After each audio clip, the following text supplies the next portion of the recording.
안녕하세요. 교회와 가정 그리고 신앙교육 강좌에 오신 여러분을 환영하고 축복합니다. 바쁜 연휴 기간이실 텐데 여러분들께서 그래도 온라인으로라도 함께 짧게나마 이 시간을 같이 들으면 좋을 것 같아서 강좌를 구성했습니다.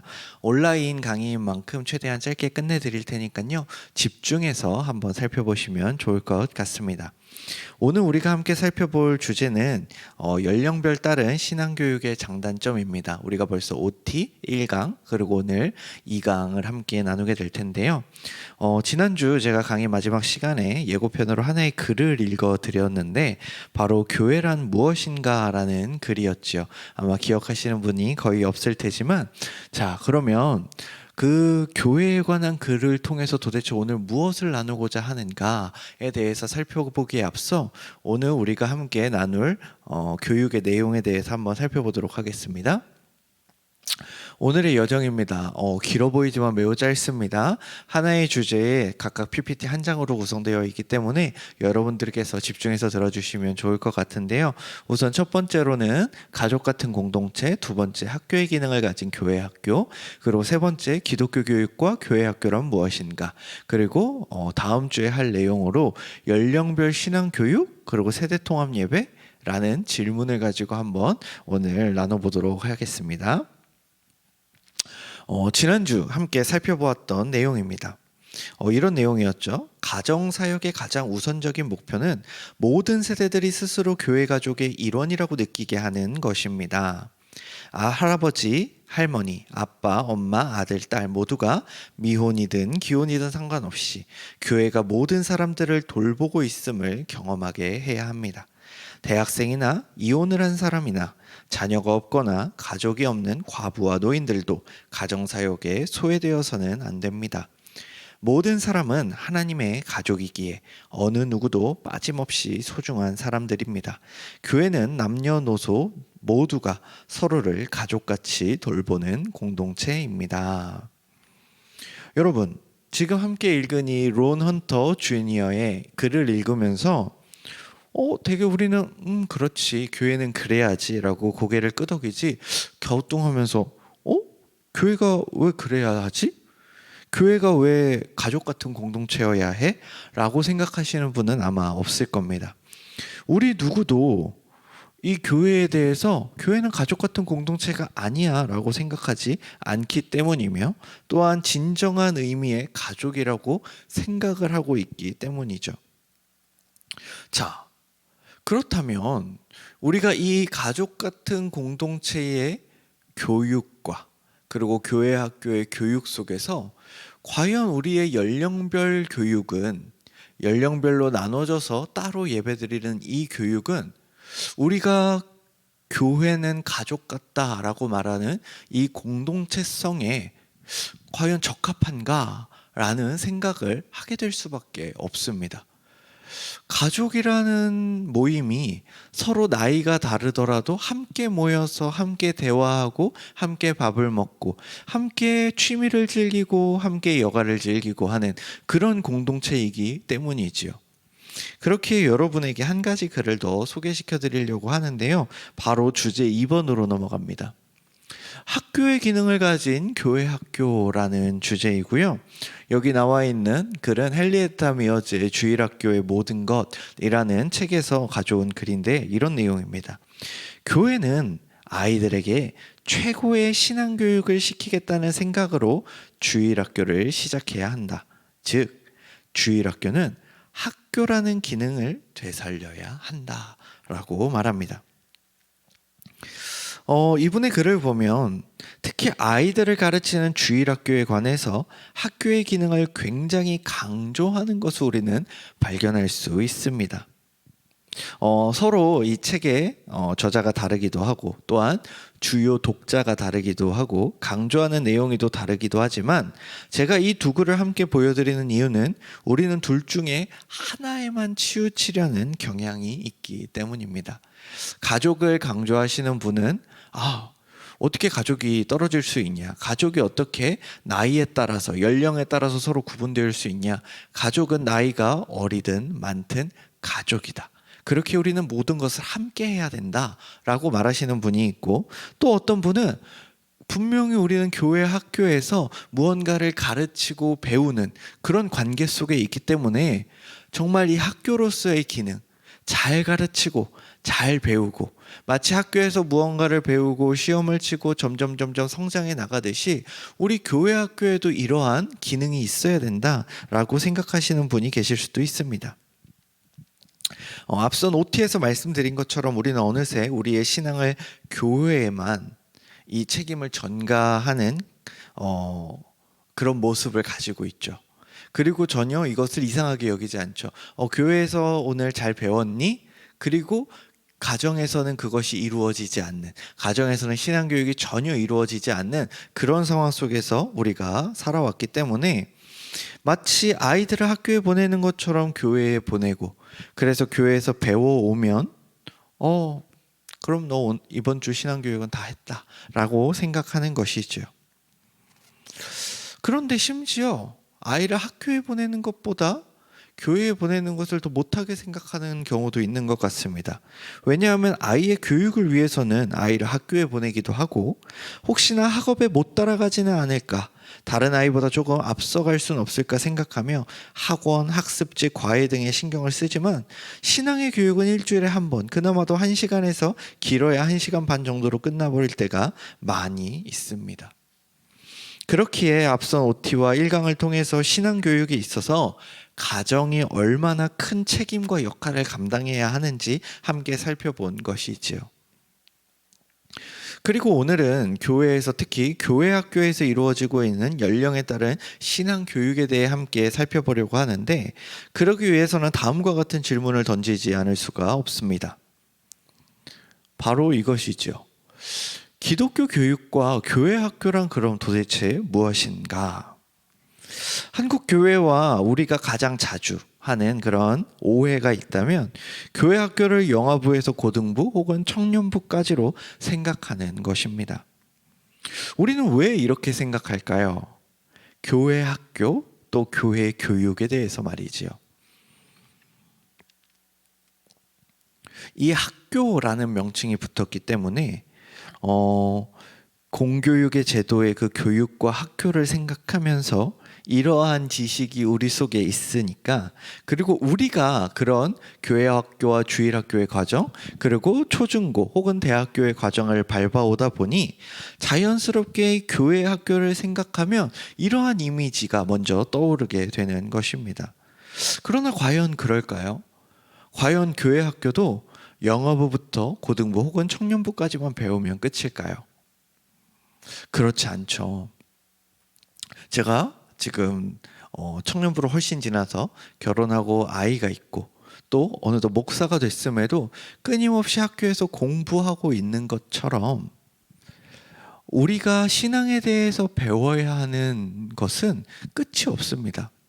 사실 기독교 교육이라는 것은, 교회 교육이라는 것은 우리의 어떤 다음 세대 아이들만이 배워야 하는 그런 내용을 말하는 것이 아니라, 우리 아이들 그 태어나는 그 순간부터 우리의 어르신들 다시 그 천국으로 돌아가는 그 순간까지, 간단히 말하면 요람에서 무덤까지의 그 교육을 기독교 교육 혹은 교회 교육이라고 우리는 명명할 수 있을 것입니다. 그런데 우리의 이 학교라는 명칭 때문에 우리는 어느새 이 교육의 과정을 기간이 있는 것처럼, 마치 이제는 더 이상 배우지 않고 졸업을 해도 되는 것처럼 생각을 하게 되었던 것이죠. 그렇기에 이 기독교 교육은 참으로 학교 교육을 많이 닮아 있는데, 우리가 이 학교 교육에 대해서도 한번 생각을 해봐야 됩니다. 학교 교육은 산업혁명 시기에 공장을 가동하던 그 방식에서부터 비롯되었습니다. 산업화 사회에서 공장을 통한 제품을 생산했고, 이 시기에는 표준화시키고 규격화시키는 이것이 가장 이상적인 목표였기 때문에 제품이 서로 달라서는 안 되는 것이죠. 그리고 제품 속에 다양함이 존재해서도 안 되는 것이죠. 그런데 이런 상황 가운데 학교가 하고자 했던 일이 무엇인가? 공장에 숙련공을 배출하는 것이 학교의 태생적인 목적이었던 것입니다. 자, 이런 상황 속에서 마치 제품이 생산되는 것처럼 학생들 역시 생산이 되는 것이죠. 어떻게요? 공장에서 잘 일할 수 있는 근로자로, 숙련공으로서 막 찍혀 나오는 겁니다. 학교에서 말이죠. 그래서 숙련공 역시 획일적이 되는 것이 가장 이상적인 학교 교육이었고, 따라서 학교와 공장은 목표에 도달하기 위해 평균이라는 지침이 필요했던 것이지요. 이런 시대 속에서 학교에서 해야 할 일은 탐구는 연습, 그리고 협력은 경쟁, 발견은 암기, 개성은 성적으로 대체되기 시작했던 것입니다. 즉 끊임없이 연습하고 다른 이와 경쟁하고 그리고 암기하고 좋은 성적을 받는 것, 즉 평균적이고 일반적이고 표준화되고 규격화된 이 상황 속에서 좋은 성적을 받고 경쟁하는 모습의 학교가 된 것이지요. 학교가 제품을 생산하듯 아이들을 배출하는 기관으로서 발돋움을 했던 것입니다. 학교에 대한 유래와 이 평가 기준을 제가 언급해 드리는 것은, 그렇다면 우리의 지금 교회 교육은 다른가입니다. 왜냐하면 교회 교육의 이 어떤 모습들이나 커리큘럼의 과정이 학교의 그 커리큘럼과 모습을 가져오다 보니 우리가 아이들을 어떤 표준적이고 획일화되게 만들어내고자 했던 목표는 없었을지라도 무언가 이러한 학교의 모습이 우리도 잘 모르는 사이에 우리의 교회 학교와 교회 교육 내에 뿌리내리고 있었던 것을 발견하게 되는 부분이 굉장히 많기 때문입니다. 이러한 학교 교육의 특징은 이런 것이 있죠. 가르치는 방식에 순응하는 것, 주입하는 것을 암송하는 것, 가르친 것을 아무런 의심과 생각 없이 실행하는 아이들을 길러내는 것. 혹시 우리의 교육이 이렇지는 않았나요? 그저 앞에서 열심히 목사님과 교사 선생님들이 가르치면 아이들은 그것을 그냥 집중하여 끄덕끄덕하고, 또한 왜 외워야 되는지 그 의미를 발견할 수 없음에도 불구하고 자, 이 구절 한번 외워볼까? 자, 이 구절 한번 암송해봐. 또한 아이들이 정말 기쁘고 즐겁게 자발적으로 참여하지 못하더라도 아이들은 그저 배우는 것이지요. 과연 이것이 기독교 교육의 목표가 될 수 있는가에 대해서 우리는 한번 생각해 보아야 합니다. 자, 그렇다고 해가지고 여러분들이 오해하지 않으셨으면 좋겠습니다. 그러면 이 연령별 학습은, 연령별 교육은 굉장히 안 좋은 거네요. 우리가 이제 이것을 벗어나야겠네요 라는 생각을 여러분에게 의도하는 것은 아닙니다. 여러분이 강의에 집중하고 계시다면 곧바로 이런 의문이 드셔야 하는 것이죠.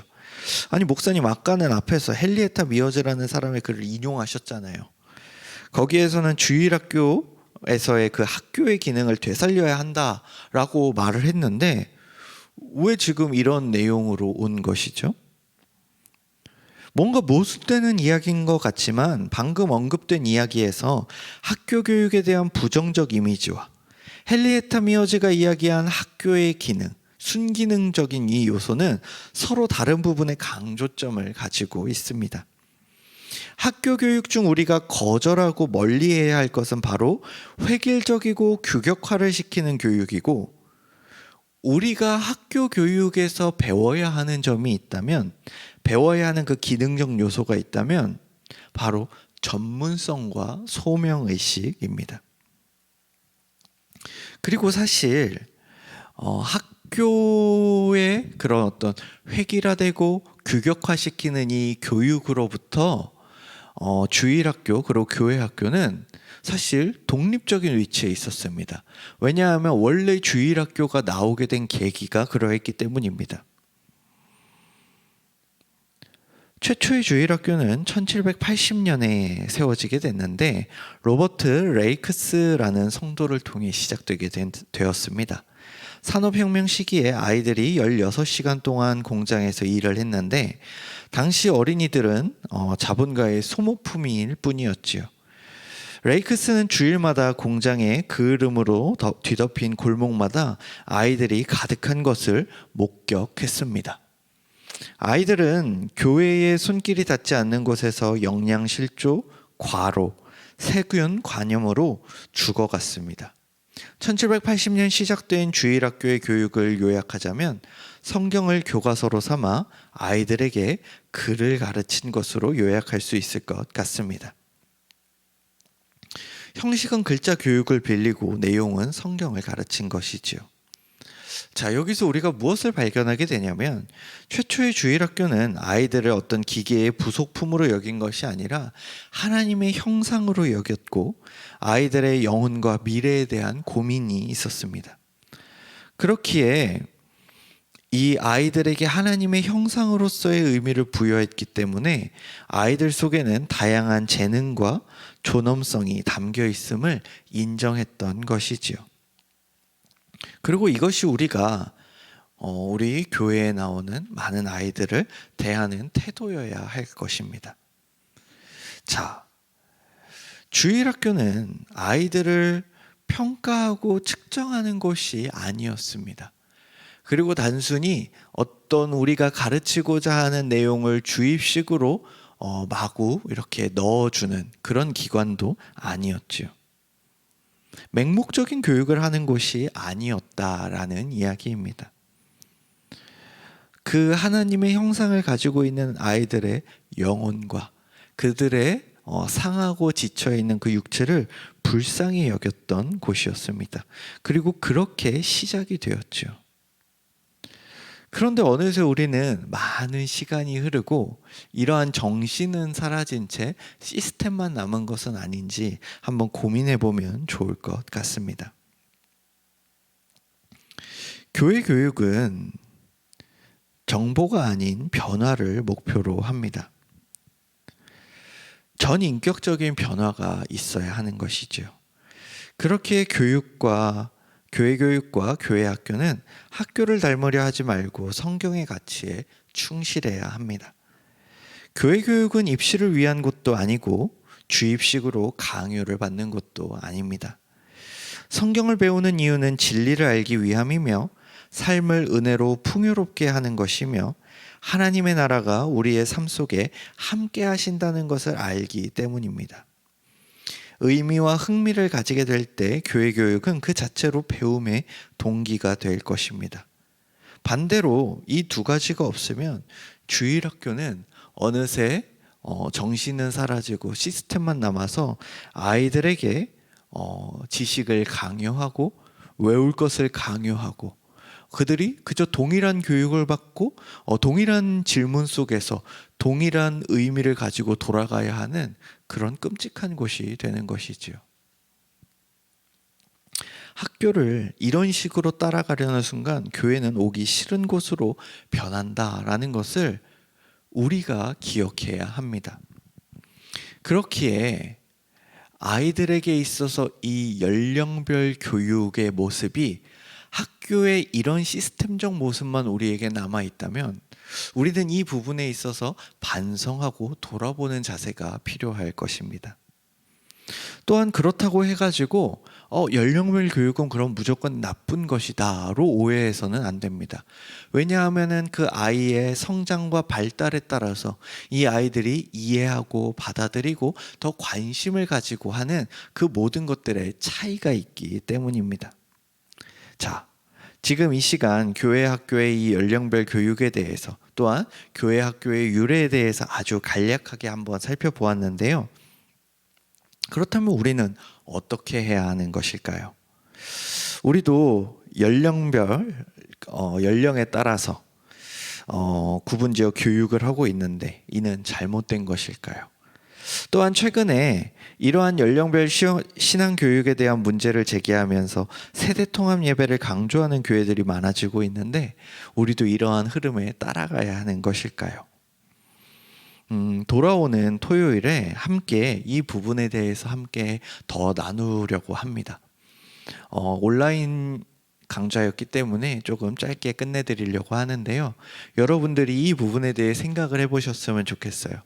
연령별 학습이 더 나은지 아니면 세대 통합이 훨씬 더 나은 것인지, 그리고 나는 왜 그렇게 생각하는지에 대한 이유를 한번 생각해 와 주시면 돌아오는 이 토요일에 우리가 훨씬 더 유익하고 재미있는 강의로 함께 할 수 있지 않을까 싶습니다.